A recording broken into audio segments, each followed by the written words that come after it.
Hello friend, स्वागत है आप सभी का अपने चैनल आज क्लास में। और आज की इस क्लास में संस्कृत का जो 7वां चैप्टर है नीति श्लोका पाठ, इस पाठ के सभी महत्वपूर्ण ऑब्जेक्टिव प्रश्न और सभी महत्वपूर्ण सब्जेक्टिव प्रश्न हम आपको पढ़ाएंगे।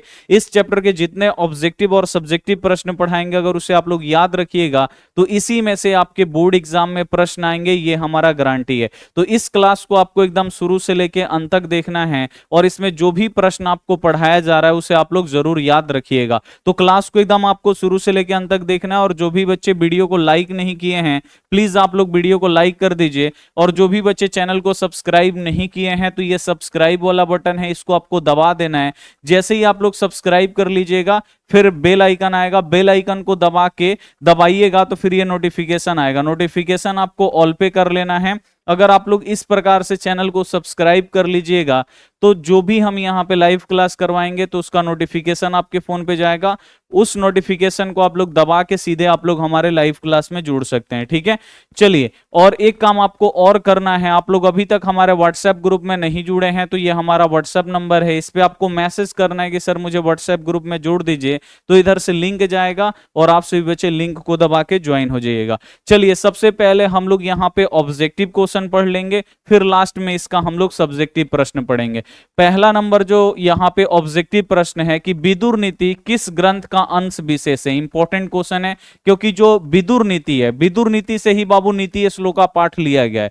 बोर्ड एग्जाम में पूछ भी देता है कि नीति श्लोका पाठ कहां से लिया गया है, तो विदुर नीति से लिया गया है। अगला क्वेश्चन आपसे पूछ देगा कि विदुर नीति के लेखक कौन है, तो विदुर नीति के लेखक कौन है, तो खुद विदुर है, मंत्री विदुर है, आपको याद रखना है। और जो विदुर नीति है बाबू, ये किस ग्रंथ का अंश विशेष है, किस ग्रंथ से बाबू ये लिया गया है, तो ये महाभारत से लिया गया है, आपको याद रखना है। ठीक है ना, ये महाभारत से लिया गया है।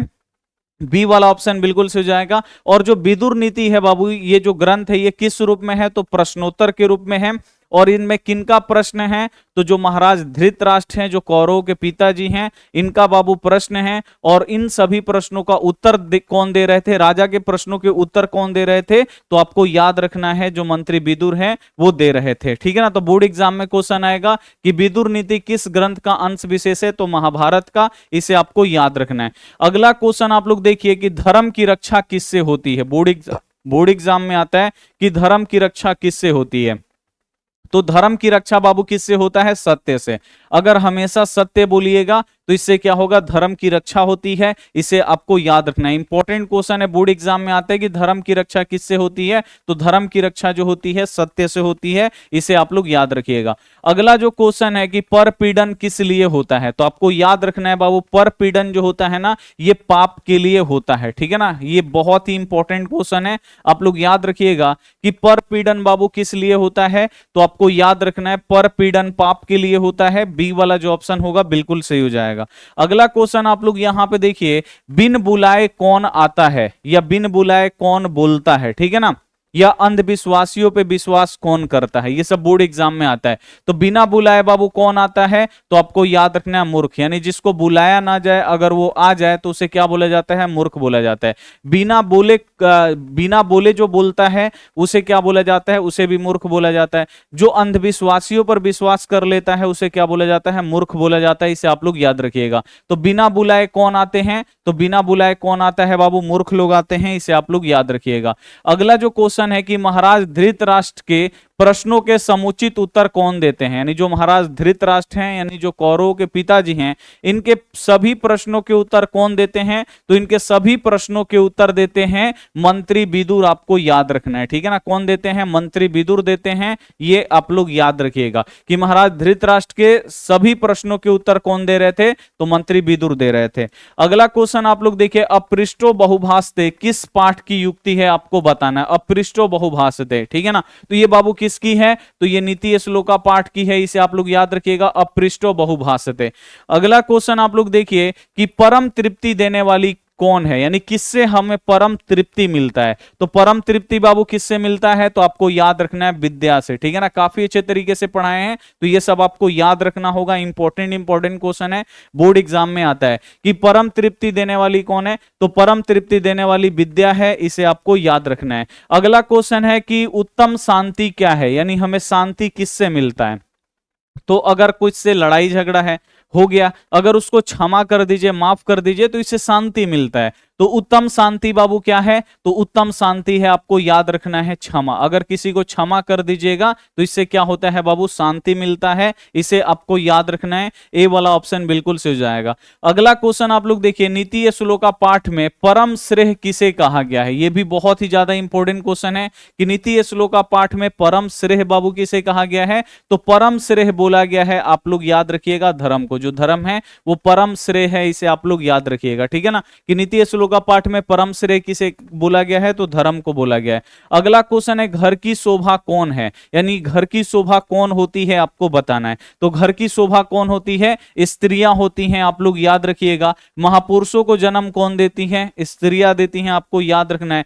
घर का मान मर्यादा कौन बढ़ाती हैं? स्त्रियां बढ़ाती हैं, इसे आप लोग याद रखिएगा।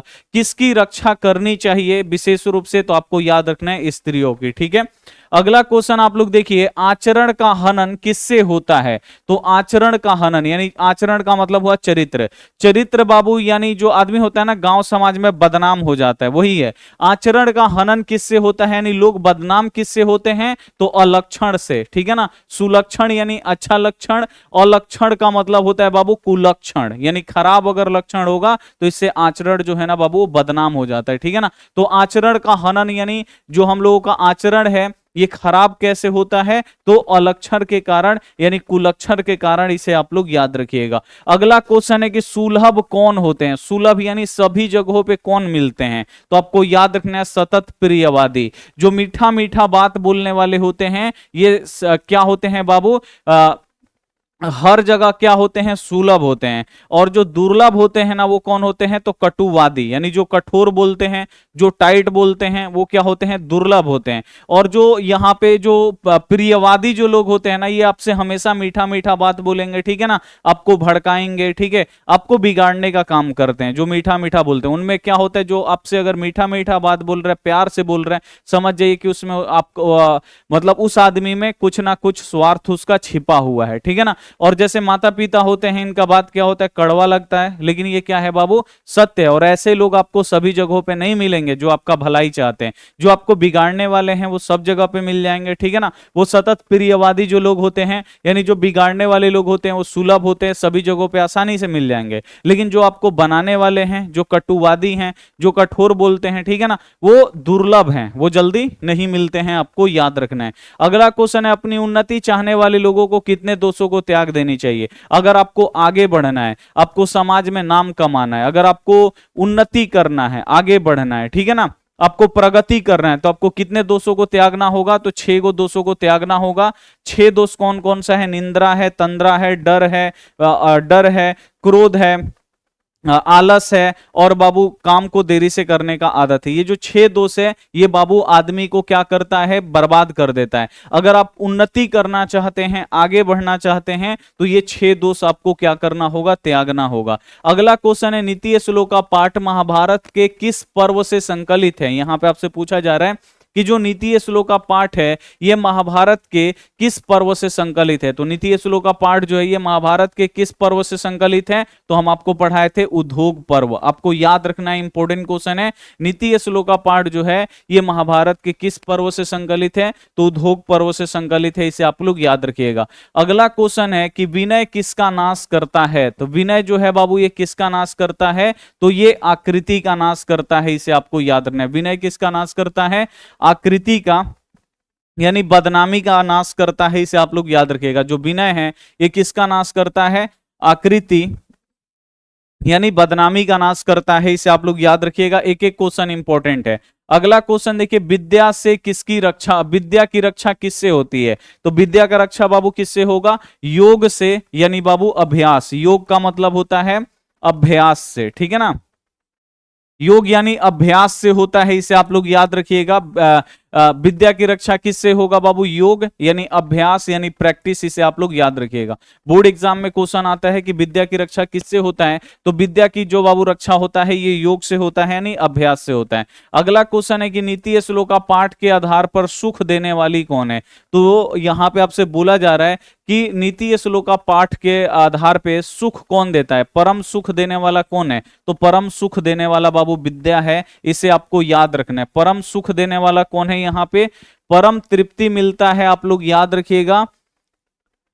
परम तृप्ति जो मिलता है ये हमें मिलता है, आप यहां पे ध्यान से देखिए, यहां पे आप लोग बिल्कुल ध्यान से देखिए, परम तृप्ति विद्या से हमें मिलता है परम तृप्ति, इसे आप लोग याद रखिएगा। यहां पे आपसे पूछा जा रहा है नीति श्लोका पाठ के आधार पे परम सुख देने वाला कौन है, तो परम सुख देने वाला कौन है बाबू, अहिंसा। अहिंसा से हमें क्या मिलता है, परम सुख मिलता है, इसे आप लोग याद रखिएगा। अगला क्वेश्चन आप लोग देखिए, नीति श्लोका पाठ में कितने श्लोक यानी कितने पद हैं, तो नीति श्लोका पाठ में बाबू कितने पद हैं, 10 गो श्लोक है, इसे आप लोग याद रखिएगा, इंपॉर्टेंट है, इसे आपको याद रखना है।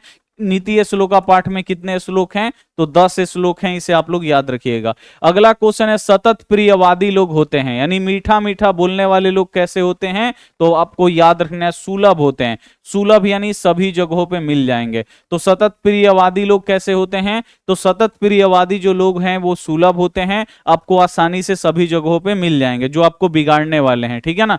अनर्थ का नाश किससे होता है, अब यहां पे आपसे बोला जा रहा है कि अनर्थ का नाश किससे होता है, तो आपको याद रखना है पराक्रम से।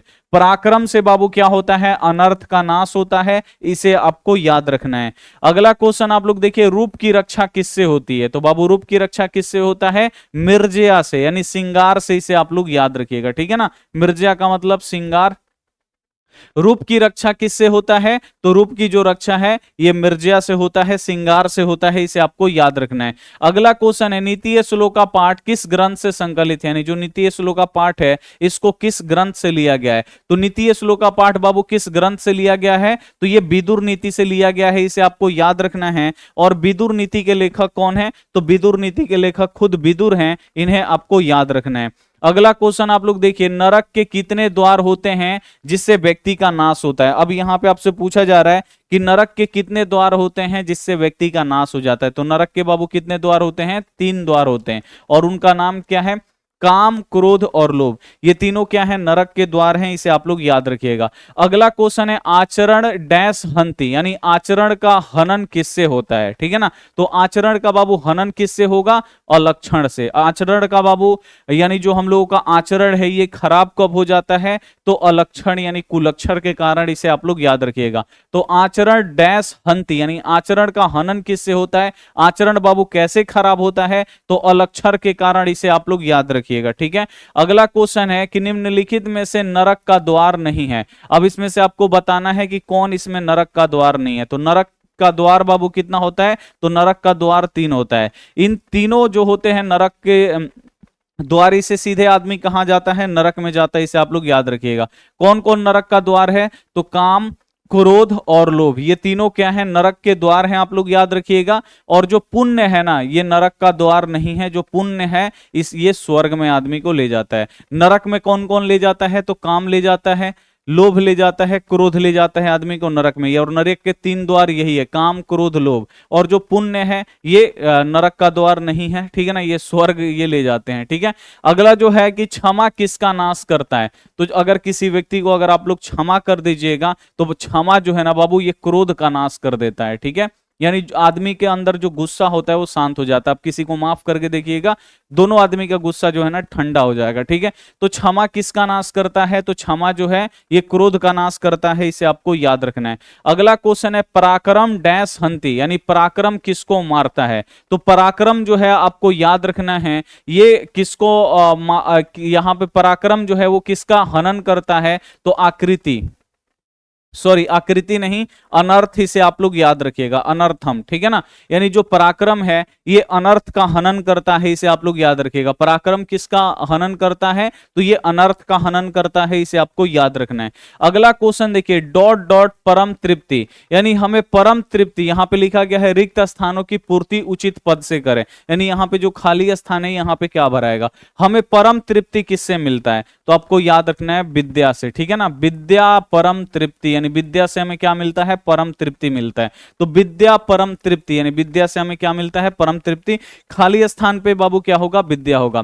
रूप डैश रक्षते, रिक्त स्थानों की पूर्ति सही विकल्प से करें। यानी रूप की रक्षा किससे होता है आपको बताना है। रूपः डैश रक्षते, यानी रूप की रक्षा किससे होता है, तो रूप की रक्षा होता है मिर्जया यानी श्रृंगार से। इसे आप लोग याद रखिएगा, रूप की रक्षा किससे होता है, मिर्जया यानी श्रृंगार से होता है, इसे आप लोग याद रखिए। अगला क्वेश्चन है कि विदुर नीति के रचनाकार कौन है, तो बाबू विदुर नीति के लिखने वाले कौन है, तो खुद मंत्री विदुर हैं, आपको याद रखना है। विदुर नीति के लेखक कौन है, खुद मंत्री विदुर हैं। और नीति श्लोका पाठ के भी लेखक कौन है, तो नीति श्लोका पाठ के भी लेखक कौन है, विदुर हैं, आपको याद रखना है। अगला क्वेश्चन है काम क्रोध लोभ ये किसके द्वार हैं। अभी यहां पे आपसे पूछा जा रहा है कि काम क्रोध लोभ ये तीनों किसके द्वार हैं, तो ये तीनों बाबू नरक के द्वार है। आदमी को कहां पहुंचा देते हैं, नरक पहुंचा देते हैं, इसे आप लोग याद रखिएगा।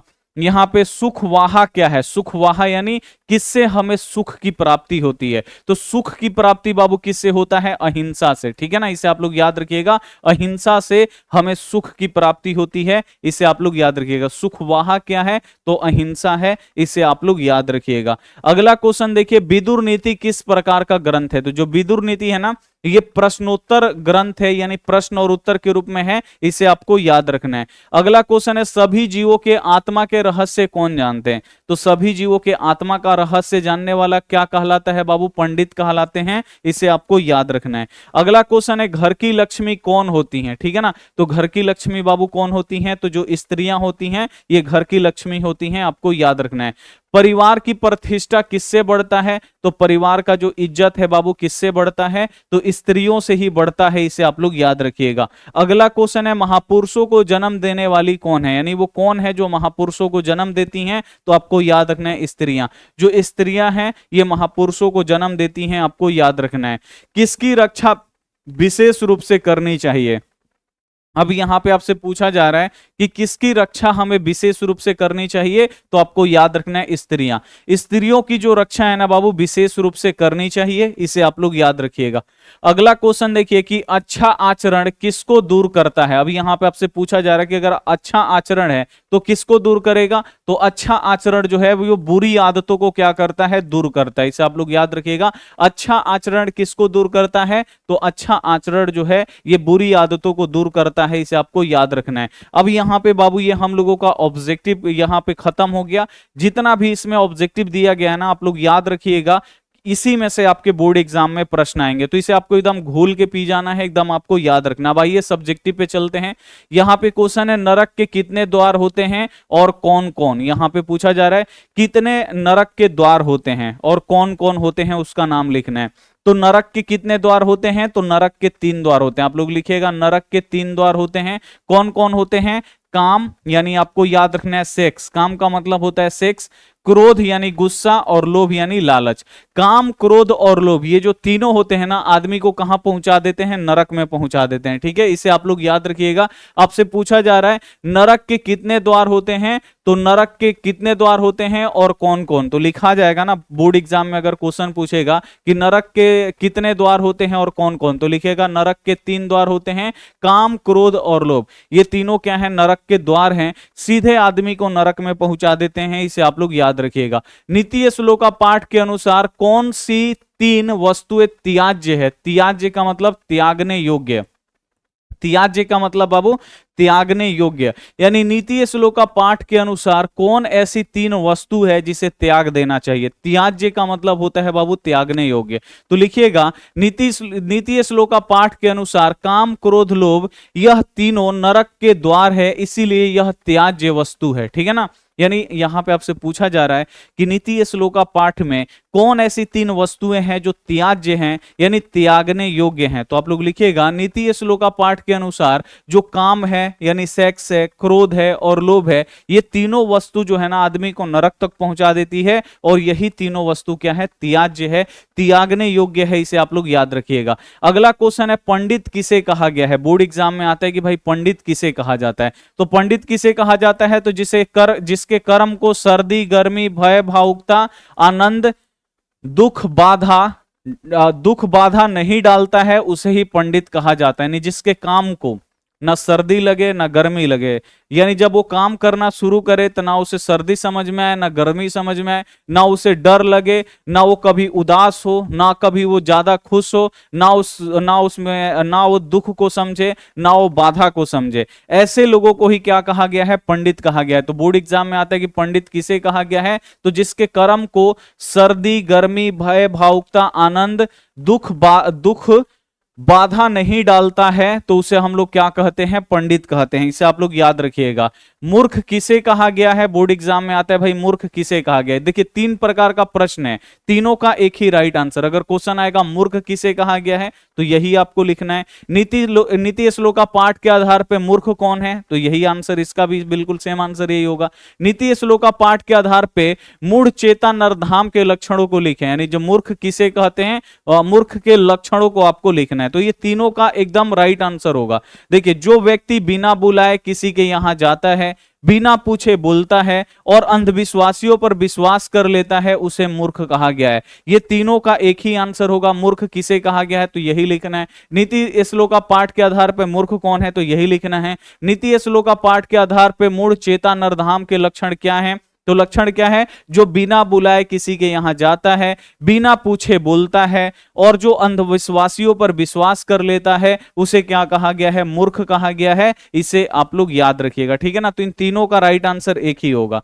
अगला क्वेश्चन देखिए कि अपनी प्रगति चाहने वाले को क्या करना चाहिए? अगर आपको आगे बढ़ना है, संसार में ऊंचा पद प्राप्त करना है तो आपको क्या करना चाहिए? दूसरा, संपन्नता चाहने वाले, संपन्नता यानी वही प्रगति, आगे बढ़ना चाहते हैं तो किन किन दोषों को छोड़ना होगा? ये दोनों का बिल्कुल सेम आंसर होगा। अपनी प्रगति चाहने वाले को 6 दोषों को त्याग देनी चाहिए, जो निंद्रा तंद्रा आलस भय क्रोध और दीर्घ सूत्रा यानी देर से काम करने की आदत को, यह 6 दोष मनुष्य को कभी भी आगे बढ़ने नहीं देता है, इसीलिए त्याग देना चाहिए। अगर क्वेश्चन आएगा कि अपनी प्रगति चाहने वालों को क्या करना चाहिए, या क्वेश्चन है कि संपन्नता चाहने वाले यानी अगर आपको संपन्न बनना है तो किन किन दोषों को छोड़ना होगा, तो दोनों का राइट आंसर होगा अपनी प्रगति चाहने वाले को 6 दोषों को त्याग देना चाहिए, जो निंद्रा तंद्रा आलस भय क्रोध और दीर्घ सूत्रा है। ये जो 6 दोष है इसको क्या करना होगा? त्यागना होगा, क्योंकि ये जो 6 दोष होते हैं ये कभी भी मनुष्य को आगे नहीं बढ़ने देना चाहते हैं, ठीक है ना। ये आप लोग याद रखिएगा। अगला क्वेश्चन है 6 प्रकार के दोष कौन कौन होते हैं? पठित पाठ के आधार पे वर्णन करें। अब यहां पे आपसे बोला जा रहा है कि 6 को दोष कौन कौन होते हैं, उसका नाम आपको लिख देना है, ठीक है ना। तो मानव जीवन में 6 प्रकार के दोष होते हैं, जो है निंद्रा तंद्रा आलस भय क्रोध दीर्घ सूत्रा। यह व्यक्ति को आगे यह किसी व्यक्ति को आगे बढ़ना है, यदि किसी व्यक्ति को आगे बढ़ना है तो ये 6 प्रकार के दोषों को त्यागना होगा। यहां पे लिखा गया है कि 6 प्रकार के दोष कौन कौन है, पठित पाठ के आधार पे वर्णन करें, यानी इसका वर्णन करना है। तो लिखिएगा कि मानव जीवन में 6 प्रकार के दोष होते हैं, निंद्रा तंद्रा आलस भय क्रोध दीर्घ सूत्रा। यह किसी भी व्यक्ति को, यदि किसी भी व्यक्ति को आगे बढ़ना है तो ये 6 दोषों को क्या करना होगा? त्यागना होगा। अगला क्वेश्चन है कुल की रक्षा किससे होती है? यहां पे पूछा जा रहा है कुल की रक्षा। तो कुल बाबू यानी परिवार कुल खानदान, इसकी रक्षा किससे होगा? तो आचरण से होता है, सदाचार से, ठीक है ना। तो कुल की रक्षा सदाचार यानी आचरण से होता है, इसे आप लोग याद रखिएगा, इंपॉर्टेंट क्वेश्चन है। अगला क्वेश्चन है इस संसार में कैसे लोग सुलभ और कैसे लोग दुर्लभ होते हैं, आपको बताना है। कैसे लोग आपको आसानी से मिल जाएंगे और कैसे लोग कठिनाई से मिलेंगे। तो जो आपको बिगाड़ने वाले होते हैं, जो प्रियवादी होते हैं, जो प्रिय प्रिय बोलते हैं, ठीक है ना, मीठा मीठा बोलते हैं, जिनमें स्वार्थ छिपा रहता है, ये आपको सभी जगहों पे मिल जाएंगे। लेकिन जो आपका हित चाहने वाला है, जो आपको सच में आपसे प्रेम करता है, आपको आगे बढ़ाना चाहता है, आपके हित की बात करना चाहता है, वो क्या है बाबू? दुर्लभ है, वो आपको जल्दी नहीं मिलेगा, ठीक है ना। तो इस संसार में कैसे लोग सुलभ यानी कैसे लोग आसानी से मिल जाते हैं और कैसे लोग दुर्लभ हैं यानी नहीं मिलते हैं, बहुत ही मुश्किल से मिलते हैं। तो इस संसार में सदैव प्रिय बोलने वाले सुलभ होते हैं, यानी जो मीठा मीठा बोलते हैं वो सुलभ होते हैं, जिनमें उनका स्वार्थ छिपा रहता है। जो मीठा मीठा बोलते हैं इनमें क्या होता है, इनका स्वार्थ छिपा रहता है। आपको बिगाड़ने के लिए मीठा मीठा बोलेंगे, बहुत प्यार से बोलेंगे, आपको लगेगा कि वाह क्या आदमी है, बहुत ही अच्छा आदमी है। जब आप बिगड़ जाइएगा, आपको समझ में नहीं आएगा, तो फिर वो आप अपना मकसद पूरा करके छोड़ के चले जाते हैं, ठीक है ना। लेकिन हितकारी बात अप्रिय होता है। लेकिन जो आपके हितकारी बात होगा, जैसे माता पिता आपको डांटते हैं, आपका भाई बहन आपको डांटते हैं, बोलते हैं मारेंगे तुमको, ये नहीं करोगे तो ये करेंगे, ये जो अप्रिय बातें जो होती हैं। लेकिन जो हितकारी बातें होते हैं ये अप्रिय होते हैं, आपको सुनने में अच्छा नहीं लगेगा, लेकिन वही आपके लिए क्या है, सही है, अप्रिय। ये बोलने वाले जो होते हैं ना, दुर्लभ होते हैं। यानी जो कहने का मतलब, आपको बिगाड़ने वाले 1000 मिल जाएंगे, लेकिन आपको सुधारने वाले, जो आपको आपके चाहने वाले हैं, जो आपको सक्सेस करने वाले, वो आपको बहुत कम मिलेंगे। वही लिखा गया, इस संसार में कैसे लोग सुलभ होते हैं और कैसे लोग दुर्लभ होते हैं। लिखिएगा, इस संसार में सदैव प्रिय बोलने वाले सुलभ होते हैं, जिनमें उनका स्वार्थ छिपा रहता है। लेकिन जो हितकारी बातें होती हैं वो अप्रिय होती हैं, सुनने में अच्छा नहीं लगता है, और इसे बोलने वाले दुर्लभ होते हैं, यानी बहुत कहीं कहीं पे मिलते हैं, ठीक है। अगला क्वेश्चन देखिए, हर परिस्थिति में धर्म की ही रक्षा क्यों करनी चाहिए। यानी हर परिस्थिति में हम धर्म की रक्षा क्यों करेंगे, तो अपने धर्म का कल्याण करने में स्वयं एवं दूसरों का भी कल्याण होना संभव है, इसीलिए अपने धर्म की रक्षा करनी चाहिए। तो अपनी धर्म की रक्षा बाबू क्यों करना चाहिए, अगर हम अपने धर्म की रक्षा करेंगे तो हमारा कल्याण होगा, साथ साथ और लोगों का कल्याण होगा, इसीलिए धर्म की रक्षा करना जरूरी है। तो यहां पे क्वेश्चन पूछ रहा है कि हर परिस्थिति में धर्म की रक्षा क्यों करनी चाहिए, तो अपने धर्म का कल्याण करने से, यानी रक्षा करने से स्वयं एवं दूसरों का भी क्या होता है, कल्याण होता है। स्वयं एवं दूसरों का भी कल्याण संभव है, इसीलिए अपने धर्म की रक्षा स्वयं करनी चाहिए। तो ये था बाबू यहाँ पे ऑब्जेक्टिव और सब्जेक्टिव इस चैप्टर के। तो उम्मीद करते हैं ये सभी प्रश्न आपको काफी अच्छी तरीके से समझ में आ गया होगा, और इसे आप लोग 100% याद भी रखिएगा। हम आपसे मिलते हैं अगली क्लास में, तब तक अपना ध्यान रखिए, मन लगा के पढ़ाई करिए। Take care and bye.